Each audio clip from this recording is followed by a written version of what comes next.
जुबान पर या तो कोई श्लोक, दोहे या चौपाइयाँ होती हैं, या फिर गीता, रामायण, वेद पुराण एवं शास्त्र आदि के वाक्य, माथे पर तिलक, गले में कंठी, भजन कीर्तन आदि करता हो।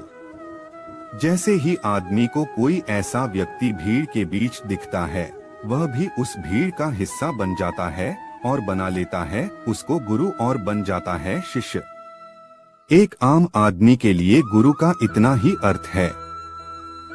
इससे ज्यादा न वह उसे पहचानना चाहता है न ही परखना चाहता है। इन सब के अलावा लोग उसे भी गुरु कह देते हैं, जो उन्हें बहुत कुछ सिखाता है, उन्हें ज्ञानोपदेश देता है, उनकी समस्याओं को हल करता है, जो उनके ज्ञान में वृद्धि करता है, उन्हें कई चीजों का जानकार बनाता है।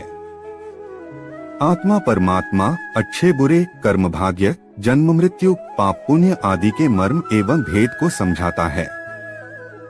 यदि ऊपरी सतह पर स्थूल दृष्टि से देखें तो यह सही है, यही तो गुरु का काम है, यही गुरु की परिभाषा है और यही गुरु की पहचान।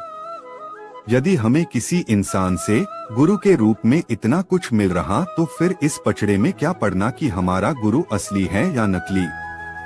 बात भी ठीक है, लेकिन इतना कुछ देने वाला, सिखाने वाला सच्चा गुरु ही होगा यह जरूरी नहीं है। गुरु वह है जो भले ही हमें यह सब बातें सिखाए न सिखाए, लेकिन हमें हमसे मिलने की विधि दे दे, हमें हमसे मिलवा दे, जिसको सुनते ही, जिससे मिलते ही हम खुद को खुद के करीब महसूस करने लगें, जिसका मौन भी उत्तर हो, जिसकी उपस्थिति ही औषधि हो, जिसका स्मरण भी आशीष बन जाए, जो प्रश्नों का उत्तर ही न दे बल्कि हमसे हमारे प्रश्न ही छीन ले, जो जब भी किसी से कुछ भी कहे हमें लगे वह हमसे हमारे लिए कह रहा है, जिसको अपनाने के लिए हमें कोशिश न करनी पड़े, वह बिना प्रयास के हमारा अपना हो जाए, जिसके साथ हमें संबंध साधना न पड़े, संबंध निर्मित हो जाए, जो हमें केवल बचाए नहीं बल्कि स्वयं बचने का हुनर सिखा दे, जो केवल मार्गदर्शन ही न करे बल्कि शिष्य को अपना मार्ग चुनने की कला भी सिखा दे, जो हमें दुनियादारी नहीं खिदमतगारी सिखा दे।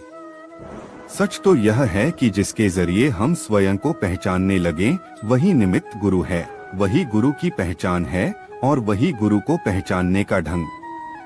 लेकिन अब प्रश्न यह उठता है कि यह कैसे पता चलेगा कि जिसे हम स्वयं की पहचान समझ रहे हैं, वह पहचान हमें हमारे करीब कर रही है या हमें हमसे दूर।